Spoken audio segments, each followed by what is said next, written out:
The ups and downs of a young team. You lose one, you could have won. You win one, you could have lost.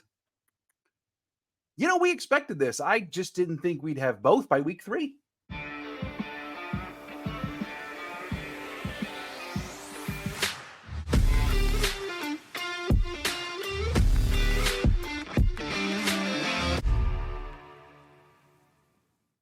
What's up, everybody? Welcome to another episode of Lombardi Time Brews, where I'm your host, John Delray. Today, we are diving into the Packers' dramatic come-from-behind victory. Oh, that's throwing historic, too. One hell of a victory for the Green Bay Packers over the New Orleans Saints yesterday at Lambeau Field. I'm sure by now you know it was an 18-17 win. Maybe you know that because you were at our watch party yesterday. Maybe.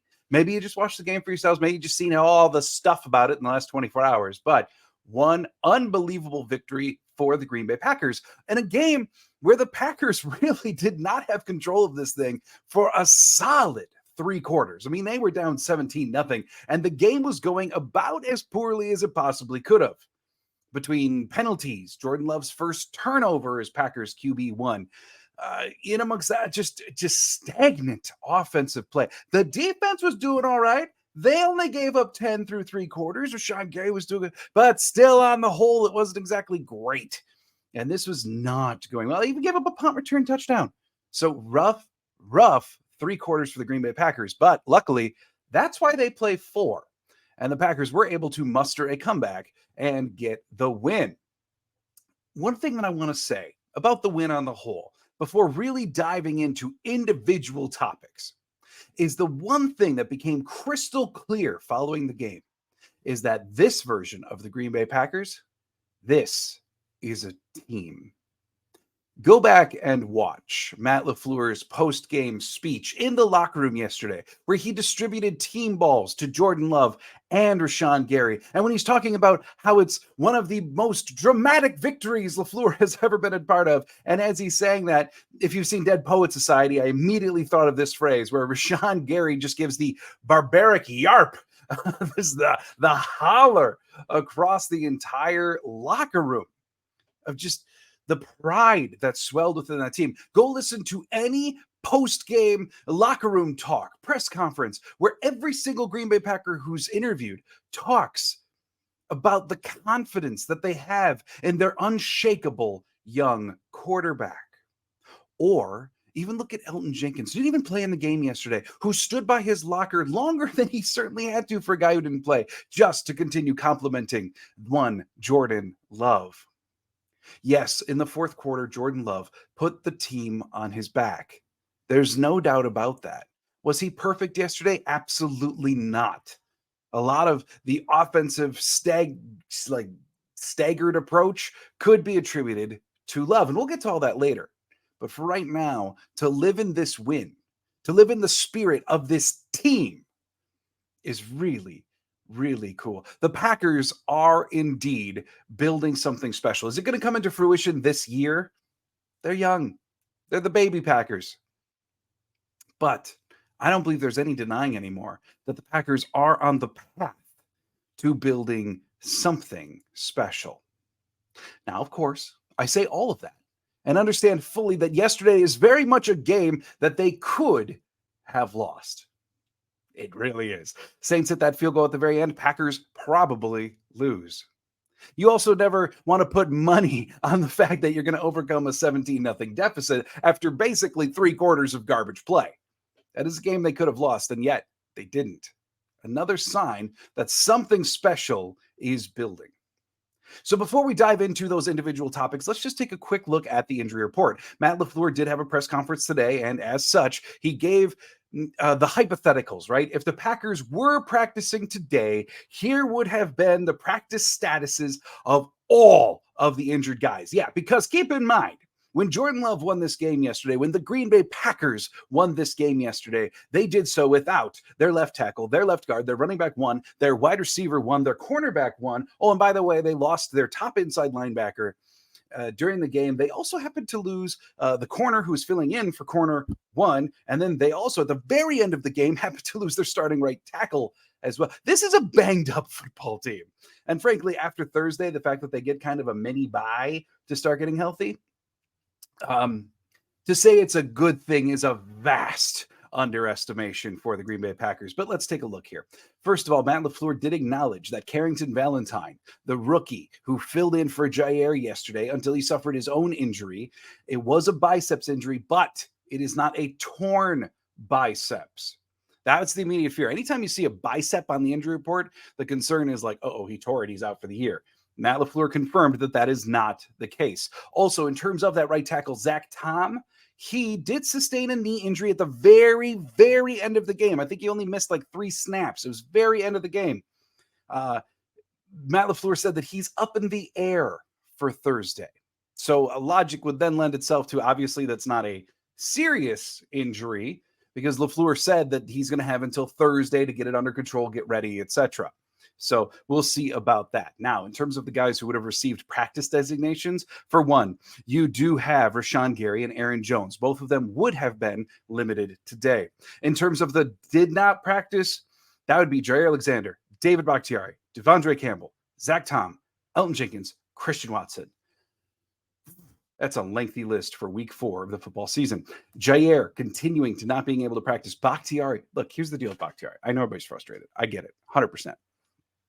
My personal opinion, because this is now marking like we're into week 3 now of there not being a whole lot of details being put out of like, we know he's never really going to practice, even if the knee is good. He's just going to show up on a Sunday or Thursday in this case. My personal opinion is that he suffered a setback in that knee and they just don't really want to say it, right? Because after the Chicago game, it has been acknowledged that there was swelling. Well, you know, I understand fully with a chronic injury, you may just have random days of swelling. There's probably arthritis in that knee. There's a lot going on there, right? He may just have random bad days, not random bad 3 weeks. And that to me is more indicative of some kind of setback.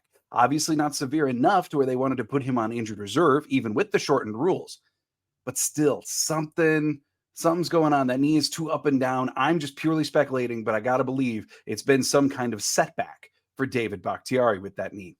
Devondre Campbell, he's got an ankle injury suffered in the middle of the game yesterday. It was mentioned that it was the opposite ankle than the one that he had hurt in preseason. Time to tape up both of those things at this point. So we'll see just how long Devondre Campbell is going to be out. And then with Christian Watson, this one's a little concerning. I know people are very, very frustrated with Christian Watson. I get it 100%. But to go from limited practice on, I believe, Friday, now to the first practice after the game that he was held out again to be a DNP today, less than ideal. Doesn't give me a ton of faith for Thursday. In the case of Aaron Jones, I absolutely expect that he will be back Thursday. By the way, Matt LaFleur said that like having a game on Thursday against Detroit wouldn't affect any of the injury decisions of this weekend. Strap head coach up to a lie detector test because I don't think that he was completely telling the truth there. I do think the fact that Green Bay is facing Detroit on Thursday did alter some of the injury decisions for this last Sunday. So let's go into particular individual plays and topics from Sunday. First of all, let's talk Jordan Love. Obviously, a ton of good in that fourth quarter from Jordan Love, including his ability to scramble, including his ability to dance in the pocket and find someone open, even while evading pressure. The 2 plays listed here obviously show that on the huge touchdown and the 2-point conversion. Lots of good stuff, no doubt about it. But for 3 quarters, there was lots of not that good of stuff. Love under pressure yesterday was a whopping 1 of 8 for 30 yards. When he was blitzed, he was 5 of 14 for 99 yards. And throwing deep, 2 for 9 for 60 yards. Basically, those numbers in all 3 of those categories just aren't good enough. Now, when you're talking quarterback play, you do expect that those 3 categories are going to be amongst the most efficient, right? No one throws 100% deep. However, you do want to be better than 2 for 9. And Adam Stenavich, the offensive coordinator, basically admitted as much today in his press conference when he said that the Packers thus far are seeing a ton of cover 1.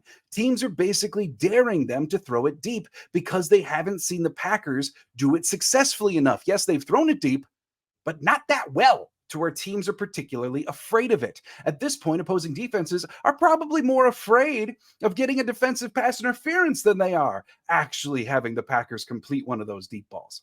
And that is a concern. We can all glow and love Jordan Love for his fourth quarter play. But in terms of what's holding him back from truly becoming an elite quarterback, one of the league's top 5, top 7, whatever, the upper tier, top level quarterback play, it's this: pressure and deep throws. And that is what has got to get fixed. One thing I do want to say, though, is not all of that falls on Jordan Love. Yesterday, there was a distinct lack of separation from several of the wide receivers. Jaden Reed had 2 drops himself. That obviously doesn't help a young quarterback who's trying. And Zach Cruz on Twitter, he put out that for contested catches, the Packers were only 3 of 13 yesterday, 5 of 22 on the season. The only plus here is when they do make these contested catches, it's undeniably clutch. Romeo Doubs along the sideline, dragging his foot and finger-tipping the ball. Or how about the contested catch touchdown for Romeo Doubs? See, the thing is, though, when they make these catches, it may be at clutch opportunities, maybe at great times. But the offense seems to hit this coma-like walk through in the second quarter a lot before adjusting for the second half. And part of it is because the wide receivers aren't getting open enough. They're not catching the balls. And again, not all this is on the wide receivers either. Jordan Love's ball placement hasn't been perfect. So this needs to become a collaborative effort. And I don't think it's a matter of building chemistry or anything like that. I think it's Love continuing to build his technique. I think it's the wide receivers continuing to gain experience. And keep in mind, we were never supposed to see Dontavian Wicks this much in week 3 of the season. Or even Malik Heath. He's not playing that many snaps. We weren't supposed to see him much at all this much in week 3 of the season.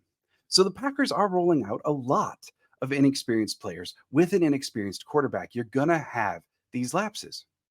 I would point out, though, that one thing the Packers could do to just let the kids play is speed up the pace of the offense. I've been calling for this for weeks. And yet, trotting out against one of the best defenses in the NFL, how often was it yesterday that we saw the play clock wind up ticking all the way until under 5 seconds left on the play clock? That's the kind of crap Aaron Rodgers does as an old man, right? And we know why Rodgers does that. It's been talked about for years. But look, right now, the offense began to click. In the fourth quarter, look at what they were doing. They were moving quicker. At times, they even went into no huddle, something that used to be utilized more earlier in Aaron Rodgers' career. Because a lot of inexperienced players they think too much. That's what I'm trying to say. They think too much. Or for Jordan Love, he's trying too hard to make the perfect throw and not just get the ball to the open guy. I want to see this offense sped up. Throw in a random no-huddle drive in the middle of the second quarter just to see if you can get something going. When you're stagnant, when you're falling asleep at the wheel, change it up to get these young guys, the speed guys, the athletic guys. They're not necessarily cerebral yet. They're babies. So use their athleticism, use their speed, and get up to the line and get the defense back on its heels. Wear out the old-timers across the line, especially when going against a team like the Saints, who happen to have an older defense in a lot of different regards. Get them backpedaling and wear them out. I know it's easier said than done, but this is something I'm looking for from the Packer offense moving forward. Because yes, the fourth quarter was magical. The 3 quarters before that, as Matt LaFleur called them, a nightmare. Looking at the run game, let's just mention that briefly, okay? A.J. Dillon, not good. Still not good. Patrick Taylor, while being slightly more productive than Dillon, you did see, of course, his faux pas while out there running routes. But one thing he deserves a shout out on completely is Jordan Love's running touchdown. Look at what he does. He convinces the defensive line that he's the one with the ball. And then rather than just chip blocking one of them, the dude takes on both of the interior defensive linemen and outright absorbs them. Everyone's talking about the greatness of Jordan Love on this basically quarterback run for the touchdown, but you're completely remiss if you don't mention how Patrick Taylor absorbs like 600 pounds of human across from him on this block. Really brilliant stuff from Patrick Taylor. Also need to mention that Patrick Taylor has now used up all 3 of his practice squad elevations to this point. So if the Packers want to use him in a game against this season, they've got to add him to the 53-man roster. How they're going to do that, I'm sure we'll be finding out within the next 24 hours, because I don't think they are done with Patrick Taylor by any stretch of the imagination. With that being said, both Matt LaFleur and Adam Stenavich did mention today how A.J. Dillon, they didn't say these words, but for all intents and purposes, is still running back 2. They both trust him to do his job. They're also looking at the offensive line and saying, we're not exactly run blocking well, which is true, especially as they get farther and farther down the list of depth for their offensive line. Now let's take a look at the defense. And I have one thing to say here before I dive into the play on the field. I like Joe Barry. Like, don't turn this off right here at that moment, but I'm just going to say it. I watched Joe Barry's presser today. I've watched him do pressers 100 times. He's a very likable human being. You see why players like playing for him. Even today, Joe Barry, it was asked if in that post-game, like locker room speech for LaFleur, when Rashan Gary was handed a game ball, and then there was some guy who came over and hugged him, was that Joe Barry? And Joe Barry goes, what, you could tell it was me because my bald spot? And then he looked over at another reporter and goes, it's not a bald spot, it's a collar. The dude's likable. And you know the other part too? When asked about Rashan Gary and what Rashan Gary means to this defense, what his comeback means, Joe Barry had to pause because he didn't want to get emotional talking about one of his players. You may not agree with Joe Barry's defensive philosophy, and trust me, I get that 100%. I do. I would not have called this game the way that Joe Barry called this game. But I will never deny the fact that Joe Barry cares deeply about every single one of his players on that side of the ball. He's just kind of a genuinely likable dude, too. So I will give him that full credit in every possible way. Okay, now let's talk about what happened on the field. Because as I said, I would have pressed these receivers a little bit more, especially going against Carr and then what became Jameis Winston. Like, I would have been pressing these guys a bit more, but instead the Packers utilized their typical like backwards zone approach, probably predominantly cover 4. It's what they love calling the most. And that lends itself to quarterbacks being able to do a lot of short passes, which the Saints did. Overall, the Saints quarterbacks combined on the day were 21 of 34. That's too high of a completion percentage when you're bringing in a backup quarterback, when you're going against, mind you, not terrible wide receivers, but also not exactly the league's best wide receivers either, in spite of how good Olave is. Don't get me wrong. Okay. But overall, I have a few problems here. One, the Packers still can't cover running backs coming out of the backfield.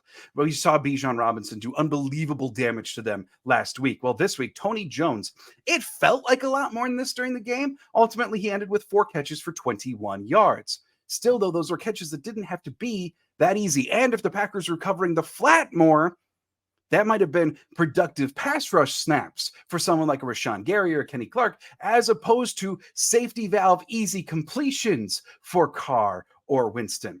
And then let's just talk easy completions in general, because keep in mind, in the fourth quarter, the Packers offense did its work, right? Put up 18 points, took the lead. And then with time dwindling down on the clock, they gave the Saints back the ball. And the Saints were able to drive the field and put themselves in a field goal range.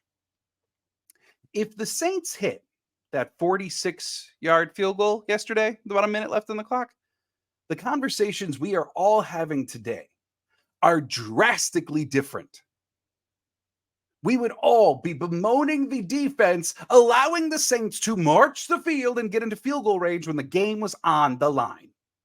And that still is a bit concerning. As joyous as we are about the win, it's still terribly concerning that could have gone that way, because the defense couldn't just stall the drive immediately. They couldn't force a 3-and-out when it mattered. They still allowed the Saints to get those yards to go down the field. It's very, very problematic. And when going against a better team, or maybe a team that has Alvin Kamara or its starting quarterback, maybe it goes differently. So still things to be aware of, still too many easy completions, even if they're quick and short. Guess what? Get an 8-yard completion, do that 10 times. It's a touchdown in almost every circumstance. You can't just give them up all the way down the field when you've only got a 1-point lead and there's about a minute to go in the game. On a happy note, Rashan freaking Gary. When Rashan Gary, look, I'm just going to say this. There's not an individual in that locker room, in the organization, who cares as much as Rashan Gary does. When he was presented with a game ball yesterday, and he basically started openly weeping because you know what he's put himself through to come back from his ACL injury and to be playing as productively as he is in the limited snaps that he has as he continues to get healthy. It's admirable for everyone, no matter what, no matter your line of work, no matter what. His work ethic has been admirable. And the team loves him. As soon as he got that game ball and the rest of the team surrounded him and Joe Barry ran over and gave him a hug. It's one of the things that makes this a team. But let's look at his actual productivity, right? Packernet podcast, Pack Daddy, he put out there on Twitter that Gary is getting a sack every 14.25 snaps. If he had 191 snaps, like Danielle Hunter of the Vikings or other edge players who have played most snaps so far this season, he would already have, per the math, 13.4 sacks through 3 games. It's just stupid. Or how about this? He is 9th in total pressures while being 79th in pass rush snaps. That according to Paul Brettel on Twitter. Or how about just this, some cumulative snaps from PFF, right? 20 pass rushing snaps yesterday, wound up logging 5 pressures, 3 sacks, and 3 stops in 20 pass rushing. It's just stupid at this point. It's stupid how good he is. It's unbelievable. It's beautiful. Rashan Gary, yeah, last week he had some over pursuit problems, no doubt about it. This week, you can't really say that as much. Massively productive week for the edge rusher of the Green Bay Packers, and who is truly their defensive leader. Also, I'm going to throw on one more positive for the defense here too. The run defense, much improved. Yeah, I mean, just on the whole, much better day yesterday. So let's go with that. And then 2 final things that I just want to acknowledge, because actually, if I'm recapping the game and I don't mention these 2 things, it's just straight up irresponsible. 1, penalties. Too many in the watch party. Lake Evans and I were having fun because we were talking about like what is the total offensive yard output versus what is the penalty yards. Too close to be comfortable. So something to bear in mind: the Green Bay Packers need to start playing cleaner football because it wasn't just yesterday. It's been a thing all 3 weeks. The Packers have gotten too many penalties. They're playing like a young team. And some of it is just being young, right? Like some of these false start penalties or like the uncovered false start penalty, which I still don't fully understand. I'm not going to lie. A lot of that is just inexperience, guys learning what they're doing, guys that don't normally see the field are suddenly seeing the field, right? So just keep that in mind, but still it's going on far too much. This is not yet what I would call a disciplined football team. And then the other thing is the punt return for a touchdown. We thought that we were past all this, all these special teams woes. We're not. not completely. In his press conference today, Rich Bisaccia basically said that it was a perfect storm of they did lose their lanes. They lost their contain. Dan Whelan did not have his best punt. He did not get all of that ball. And then ultimately, the Packers are probably overexcited at that point. Plus, he felt as though there should have been a penalty called on the other team on that particular snap, but we don't get too far into that. So, ideal? No. Not good to give up a punt return touchdown, but still, got to note it, right? Look, at the end of the day, this team's 2-1. And for 3 quarters yesterday, 3.5 quarters, if you want to really be honest, it looked like they were going to be 1-2. This team should have started out 2-0. I will stick on that forever. This team should have started out 2-0. They probably should have been 2-1 after 3.5 quarters yesterday. But these baby Packers showed their resiliency. They showed their power and belief in one another. I don't know that last year's team wins this game. That's just being honest. This is a new era of Packer football, and it's not perfect. Oh, no, it's not perfect. And it's not going to be for a while. But it is pretty special. Thank you so much for joining me here on the Lombardi Time Brews on Wednesday. Yeah, Wednesday, I'm going to be back previewing the Lions Packers matchup for Thursday Night Football. That's going to come out Wednesday. Then Thursday night, of course, you know it, me and Claudia here for a watch party for the whole game, Packers versus Lions. Then Friday, I'm going to put out a video recapping Lions versus Packers. And then Friday night, I'm appearing with Wisco Fanatics, doing a joint show with them again, recapping the Packers versus Lions Thursday night game. Big week coming up in Packer football. And yet, I don't think many of us would change a thing. Thank you so much for being here. I hope you had a fantastic weekend. Hope you're having a great day today. And as always, go Pack Go.